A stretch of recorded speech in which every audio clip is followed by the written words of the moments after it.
নারী এশিয়ান কাপে চমকে দিল বাংলাদেশ নারী দল।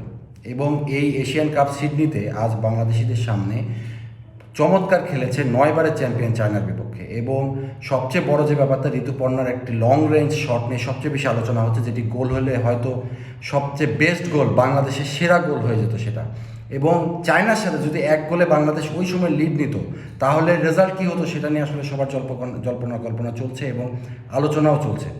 সবচেয়ে মজার ব্যাপার হচ্ছে যে চায়না প্রচুর গোল করতে ব্যর্থ হয়েছে। এর কারণ হচ্ছে বাংলাদেশের গোলকিপার মিলি, যিনি চীনের প্রাচীরের মতো দাঁড়িয়ে গিয়েছিলেন আজকে বারে। সবচেয়ে যে কথাটি একবার আসছেই, যে 2-0 গোলে হারলেও হৃদয় জয় করেছে তারা।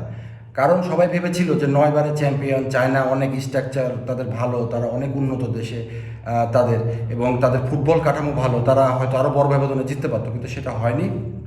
চায়নাকে রুখে দিয়ে বাংলাদেশ যেভাবে এই লড়াই করেছে, তাতে চায়নার ফুটবলাররা খেলা শেষে বাংলাদেশকে ধন্যবাদ জানিয়েছে এবং বাংলাদেশের কোচের প্রশংসা করেছে তারা। সব মিলিয়ে মনে হচ্ছে যে বাংলাদেশ এই টুর্নামেন্ট খেলে যদি ভালো অবস্থানে থাকতে পারে, তাহলে তাদের বিশ্বকাপের দরজাও খুলে যেতে পারে।